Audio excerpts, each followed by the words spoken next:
कृतिका पाठ एक माता का आंचल जो कि शिव पूजन सहाय ने लिखा है। तो इस पाठ में बहुत सारी मज़ेदार चीज़ें भी हुई हैं और कई चीज़ें भावुक भी थी। तो अब हम कर रहे हैं इसके प्रश्न उत्तर यानी क्वेश्चन आंसर्स।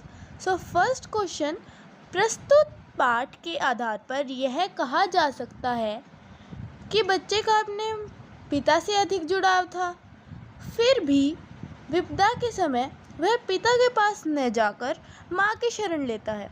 आपकी समझ से इसकी क्या वजह हो सकती है? तो बेसिकली इसमें पूछा गया है कि वो पाठ में तो ये दिया हुआ है कि वो अपने पिता के साथ खेलता था, अपना ज़्यादातर समय पिता के पास बिताता था, लेकिन जब उसको लगा कि वो मुसीबत में है तो वो अपने पिता के पास नहीं गया, वो अपनी मम्मी के आंचल में गया। तो इसकी वजह क्या हो सकती है ये हमें बताना है। तो इसका आंसर है बच्चे भोलानाथ का अपने पिता से अधिक जुड़ाव था, फिर भी विपदा के समय वह पिता के पास न जाकर माँ की शरण लेता है।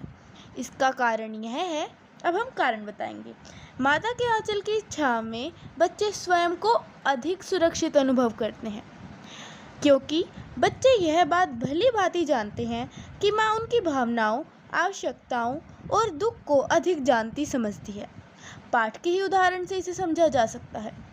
तो इसमें हमें पाठ के साथ साथ कुछ अपनी एक्सपीरियंस की हुई चीज़ें भी बतानी है, जैसे कि हम अपनी मम्मी के पास ज़्यादा सेफ महसूस करते हैं, और ऐसे ही भोलानाथ के केस में भी है, क्योंकि जब उसे खेलना होता था, जब उसे बाहर जाना होता था, तब वो अपने पापा के साथ रहता था, लेकिन जब उसे लगा कि उसके ऊपर कोई मुसीबत आ गई है तो फिर उसे लगा कि माता के आंचल से ज़्यादा कोई भी जगह सुरक्षित नहीं है।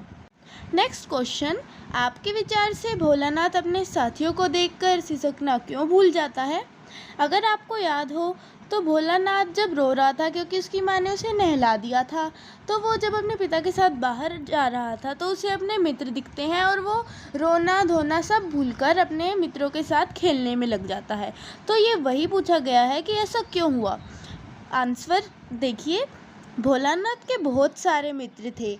वह उन मित्रों के झुंड में खेलता कूदता और खूब तमाशे करता था। उसे खेलना कूदना बहुत प्रिय था, इसलिए वह साथियों को देखकर सिसकना भूल जाता था और उनके खेल कूद में शामिल हो जाता था। बचपन ऐसा ही मनमोहक होता है, हम एक पल में रोने लगते हैं और एक पल में खुश हो जाते हैं। नेक्स्ट क्वेश्चन इज, आपने देखा होगा कि भोलानाथ और उसके साथी जब तब खेलते खाते समय किसी न किसी प्रकार की तुकबंदी करते हैं। आपको यदि अपने खेलों आदि से जुड़ी तुकबंदी याद हो तो लिखिए।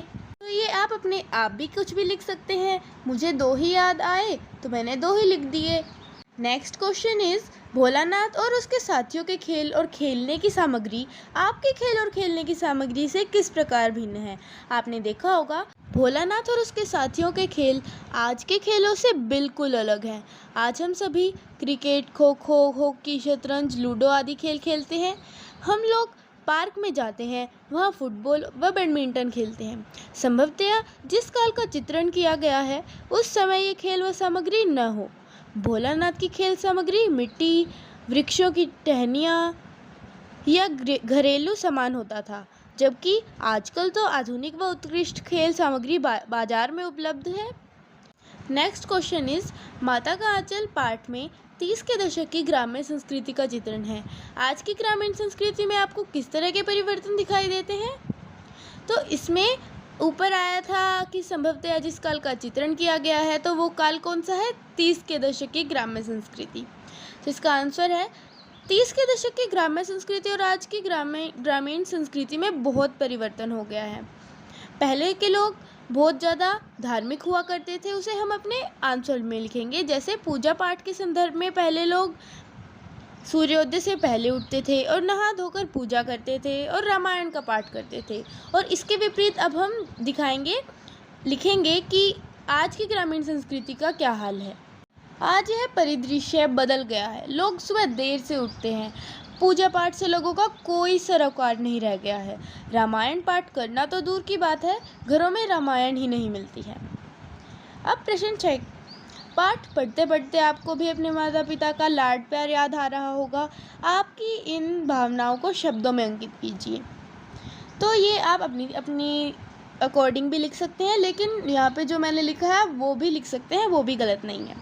माता पिता द्वारा हमें डांटना व फटकारना, हमारे रूठ जाने पर मनाना, हमें बचपन में नहला धुलाकर सजाना व संवारना, बीमार होने पर हमारी देखभाल करना, डर जाने पर ढांढस बंधाना व डटकर सामना करने की शिक्षा देना। नेक्स्ट इज, यहाँ माता पिता का बच्चे के प्रति जो वात्सल्य व्यक्त हुआ है उसे अपने शब्दों में लिखिए। मतलब यहाँ पे हमें बहुत सारी ऐसी चीज़ें देखने को मिली हैं जो कि हमें भोलानाथ का अपने माता पिता के प्रति लगाव को दर्शाती हैं, तो वो हमें शब्दों में अंकित करना है। आंसर इज, बालक भोलानाथ का अपने पिता से बहुत लगाव था। भोलानाथ अपने पिता को बाबूजी कहते थे। बाबूजी भी भोलानाथ को जी जान से प्यार करते थे। भोलानाथ के प्रत्येक खेल में वे भोलानाथ का उत्साह बढ़ाते थे। ये सब बातें पिता पुत्र के प्रेम वात्सल्य का अनुपम उदाहरण है। इसी प्रकार भोलानाथ की माँ भी उनसे बहुत प्रेम करती थी। वे उन्हें खूब दुलारती, भोजन कराती। ये सब बातें माता पुत्र के वात्सल्य का अद्वितीय उदाहरण है। और आप इसमें एक और चीज़ ऐड कर सकते हैं, जो कि जब उन्हें सांप दिखा था और वो अपनी माता के आंचल में जाके छिप गए थे, तो उसको भी आप ऐड कर सकते हैं, लेकिन मैंने ऐड इसलिए नहीं किया क्योंकि ये ज़्यादा बड़ा हो जाता है और क्षितिज के जो क्वेश्चन आते हैं वो 2 नंबर के हिसाब से आते हैं। नेक्स्ट इज, माता का आंचल शीर्षक की उपयुक्तता बताते हुए अन्य शीर्षक सुझाइए। जो एक लेसन का नाम है, शीर्षक है माता का आंचल। ये कैसे हमें बिल्कुल सही लगा। इसमें ये नहीं पूछा है कि सही लगा या नहीं, ये सही ही है, लेकिन हमें बताना है कि क्यों सही है, और साथ ही साथ हमें इसके 1-2 और शीर्षक सुझाने हैं, मतलब बताने हैं। बालक भोलानाथ का अपने पिता से बहुत प्रेम था। एक बार जब भोलानाथ सांप से डर गया तो उसे माता का आंचल ही सबसे सुरक्षित स्थान दिखाई दिया। माँ ने भी बालक को अपने आंचल में छिपाकर उसे सहानुभूति दिखाकर उसकी चोटों का उपचार किया व उसे संबल प्रदान किया, जबकि बालक के अधिकांश समय का साथी पिता ऐसा कुछ भी नहीं कर सका। इसलिए माता का आंचल सब प्रकार से उपयुक्त है।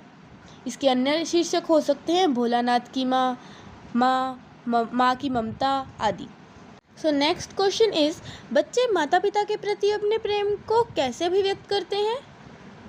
मतलब कि जो माता पिता होते हैं और बच्चे होते हैं वो दोनों एक दूसरे से प्रेम तो करते हैं, लेकिन उसे अभिव्यक्त मतलब उसे दर्शाते कैसे हैं। आंसर देखिए, बच्चे हठपूर्वक अपनी बात मनवाकर, माता पिता को प्यार कर, उनके साथ विविध प्रकार के खेल खेलकर, उनके पूजा पाठ आदि कार्यों का अनुकरण करके,